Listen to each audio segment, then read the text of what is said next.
Yo soy Fernando Arcos y les doy la bienvenida a un capítulo más de la ciencia de lo cotidiano.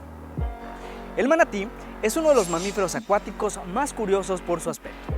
No obstante, forma parte del grupo de grandes mamíferos marinos por su gran tamaño en edad adulta. Aún con su gran tamaño y fisionomía, el manatí es una especie en peligro de extinción, debido a la expansión humana y el debilitamiento de su hábitat. Por ello, es de vital importancia su protección y cuidado. Bueno, el manatí es un mamífero acuático de un pequeño grupo de mamíferos denominados sirenios. A él pertenecen actualmente solamente dos familias con dos géneros, que son el dugón, que vive en el Indo-Pacífico, y el manatí, que vive en América y en la parte occidental de África. El orden de los sirenios abarca únicamente mamíferos acuáticos y son completamente herbívoros. De todos los mamíferos acuáticos, los demás son carnívoros y los sirenios son herbívoros, tanto el dugón como el manatí. Se alimentan de plantas sumergidas, flotantes o emergentes, y para eso han desarrollado varias adaptaciones en ese sentido, tanto para alimentarse en el fondo, a media agua, en superficie. El manatí, por ejemplo, como consume gran cantidad de plantas fibrosas de origen continental, las muelas se van reemplazando durante su ciclo de vida.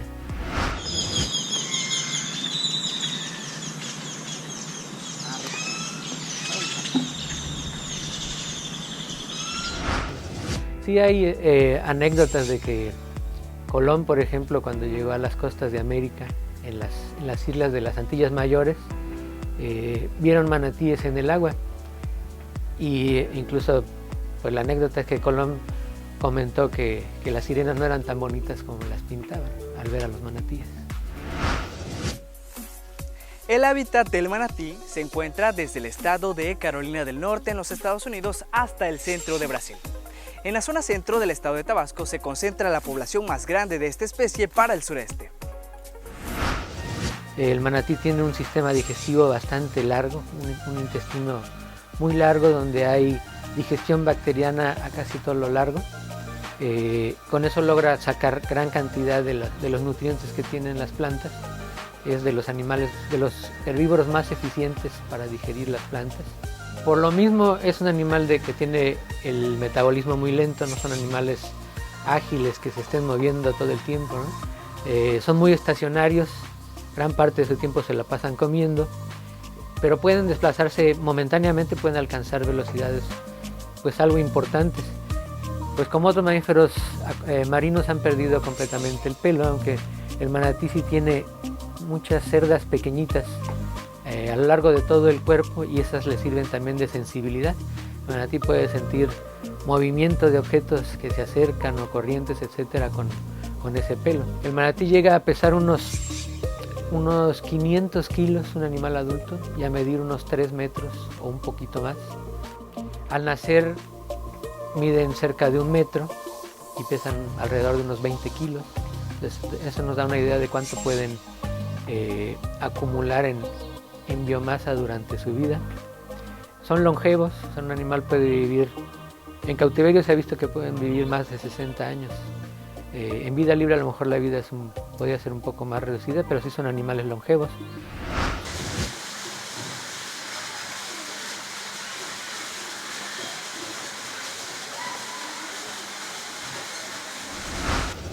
Hay un manatí que vive en África, en la parte occidental de África. Hay un manatí que es exclusivo del río Amazonas, de toda la cuenca del río Amazonas. Y el otro es el manatí del Caribe, es el que tenemos aquí en México. Del manatí del Caribe también se reconocen dos subespecies o dos grupos. Uno que vive en Florida y el otro que vive en el resto de su distribución, desde México, las Antillas, hasta el norte de Brasil.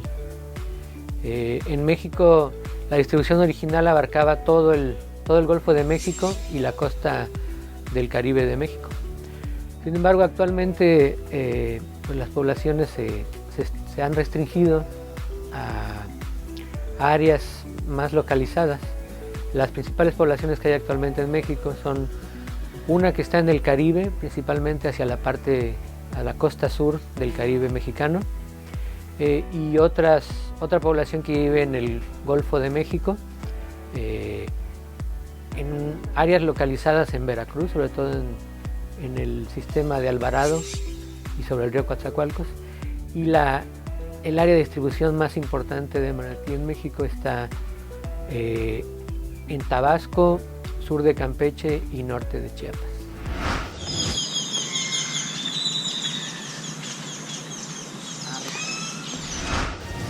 Donde el manatí es completamente herbívoro, de hecho la fracción de proteína animal que llegara a comerse es nada más incidental o accidental, pero en las plantas que consume también es bastante generalista, se adapta a las plantas que haya en un sitio.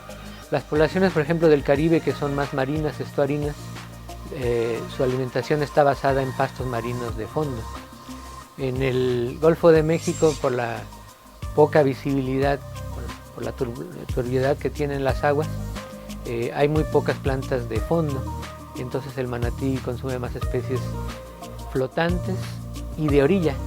De hecho, la incursión del manatí en la parte continental, hacia los ríos, lagunas, parte de su éxito se debió a las adaptaciones que hubo para poder consumir pastos. Todos los pastos son una fracción bien importante de la dieta del manatí en esta región.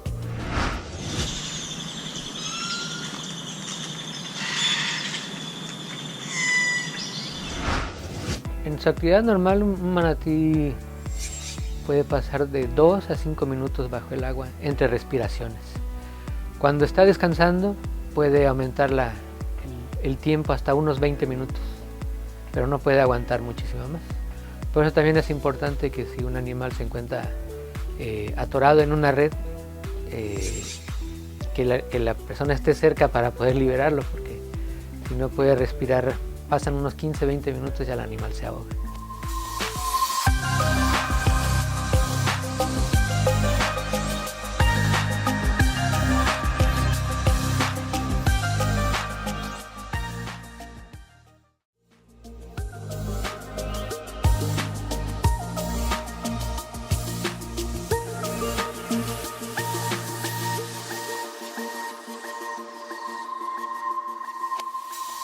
La comunicación del manatí es igual al resto de los mamíferos que habitan bajo el agua, emitiendo sonidos de frecuencias cortas que son perceptibles para el oído humano.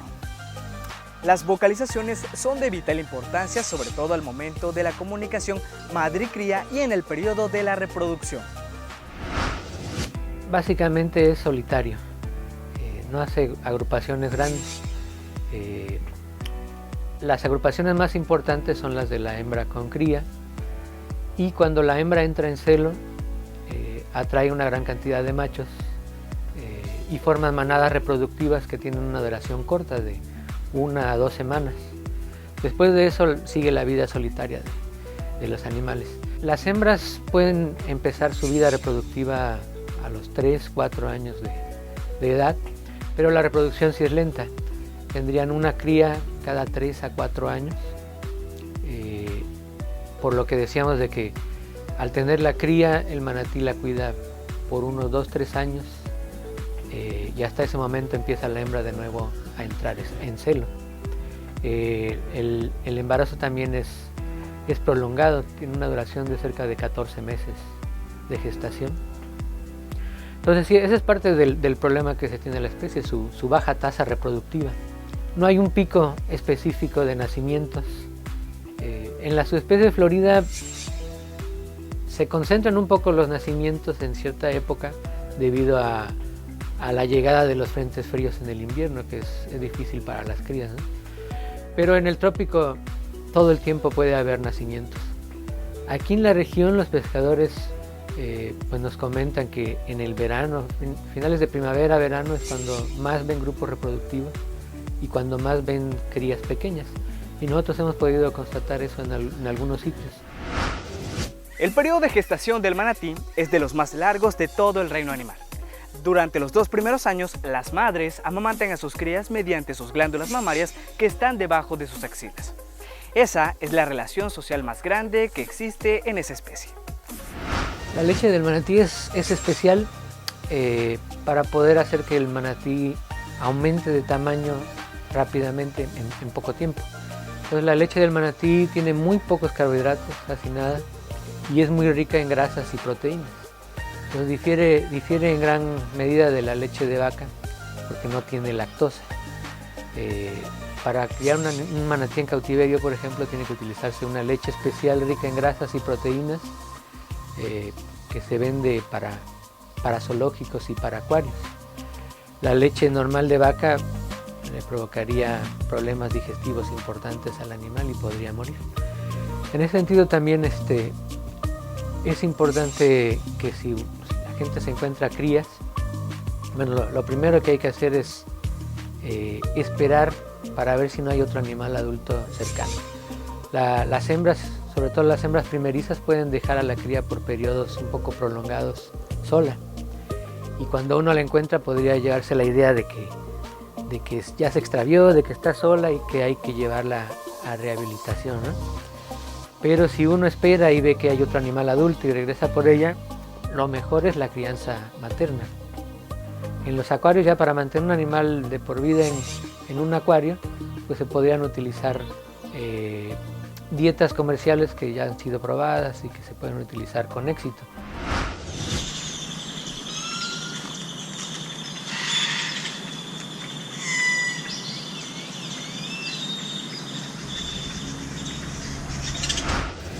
Pues el manatí no es un animal agresivo, generalmente muy dócil. Cuando son como un poco más agresivos, pero no es una agresividad en sí, es en las manadas reproductivas, porque todos los machos quieren acercarse a la hembra. Pero normalmente el manatí no es agresivo. De todas maneras no es fácil acercarse nadando y tocar a un manatí. Lo que tienen son reacciones instantáneas de huida. Y al ser muy voluminosos y fuertes, esas reacciones pues pueden ser peligrosas. Aquí en la región hay muchas historias con los pescadores de lanchas que las voltean los manatíes porque pasa la lancha ya muy cerquita. Incluso los cayucos, por ejemplo, vienen lentos, el manatí no los oye, y ya una vez que están junto al manatí, el manatí reacciona repentinamente con mucha fuerza y voltea a los cayucos. Eso pasa con bastante regularidad, según nos comenta la gente. Pero no es que el animal sea agresivo en sí, sino que en la reacción de huida es donde puede presentar peligro, ¿no? Al capturarlos, por ejemplo, para cuestiones de investigación científica, es una actividad difícil que hay que hacer con mucha precaución, porque un animal de 500 kilos pues, fácilmente puede lesionar a una persona. A nivel nacional, los manatíes son una especie protegida desde 1921, cuando se declaró como ilegal la caza, y para 1981 se prohibió su comercialización a partir de productos hechos a base de esta especie. Después de la colonia, incluso en México empezaron a haber, es de las primeras especies en las cuales empezó a haber vedas para su cacería. El manatí, la primera veda en México se dio en 1921, 1923, donde se prohibía momentáneamente la cacería de manatíes debido a la extensión de la actividad que había habido en el pasado. Pues actualmente pensamos que las poblaciones se redujeron drásticamente, incluso hasta llegar a niveles un poco preocupantes para la especie. Es difícil saber cuántos animales hay en un sitio, en una región, en un país, precisamente porque la especie habita lugares muy difíciles de explorar, por lo regular aguas turbias, donde es difícil contarlos, pero por la cantidad de animales que se mueren al año, de problemas que hay con pesquerías, de observaciones que tienen los pescadores, pues ha llevado que algunos especialistas se aventuren a dar números para México, ¿no? Un primer número que se dio en los 50, 60 era que en México habían unos 1500 manatíes. Actualmente se maneja que hay entre 500 y 1000 animales en todo México. Pero le decía, es muy difícil decir la cantidad de animales que hay por la dificultad para estudiarlos. También en parte el estudio del manatí va muy dirigido a eso, a desarrollar técnicas con las cuales podamos tener más certeza de cuántos animales hay en un sitio y a partir de eso definir estrategias de conservación.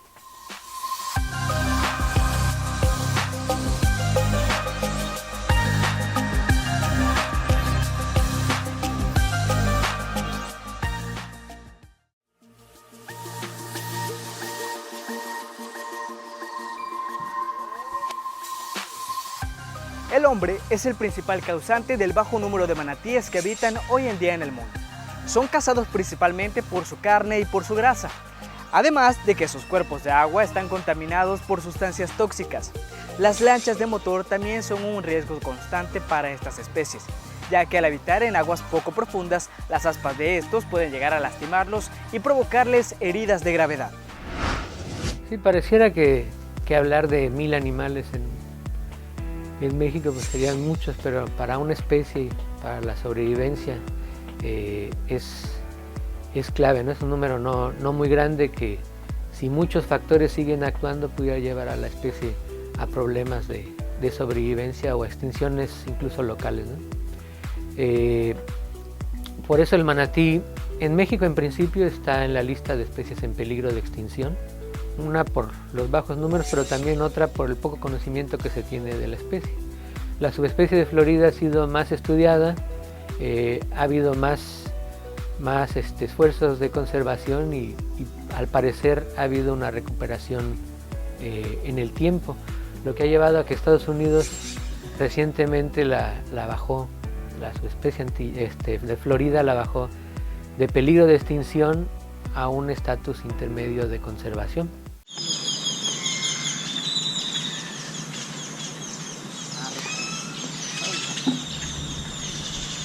Entre los depredadores, en la parte continental pues hablaríamos de cocodrilos, aunque les digo que los reportes son realmente casi nulos de ataques de cocodrilos a manatíes. Cuando salen al mar, porque el manatí sí puede salir por periodos al mar, los tiburones también serían otro depredador, aunque tampoco hay muchos reportes que hablen de la depredación de tiburones hacia el manatí. Eso nos lleva a que el principal depredador del manatí es el hombre. El manatí fue cazado y se aprovechaba integralmente. O sea, se utilizaba el cuero, que es una piel muy gruesa que utilizaban para revestir carretas, para hacer látigos, para muchas cosas.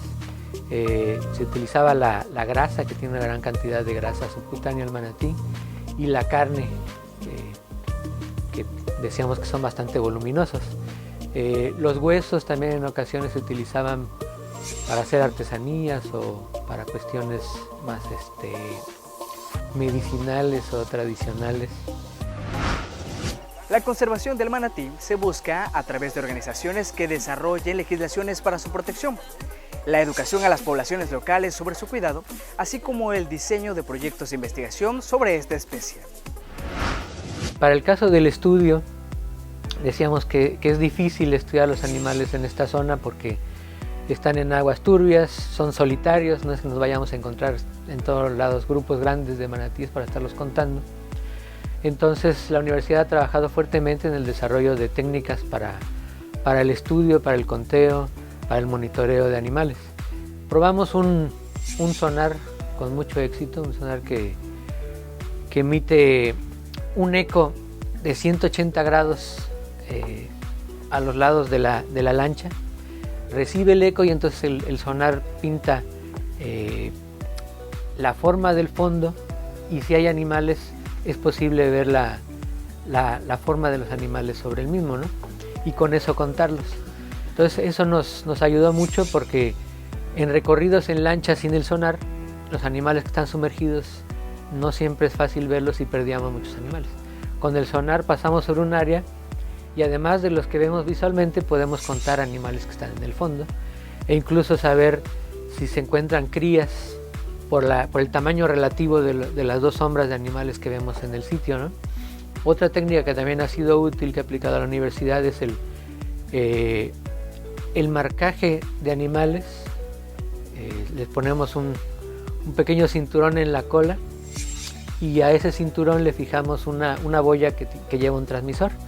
Usamos de dos tipos, un transmisor de radio de VHF común que emite un bip y con el cual a distancia a varios kilómetros podemos localizar el animal y estarlo siguiendo, y eso nos ha permitido también detectar sitios importantes de utilización, encontrar nuevos animales, diagnosticar movimientos.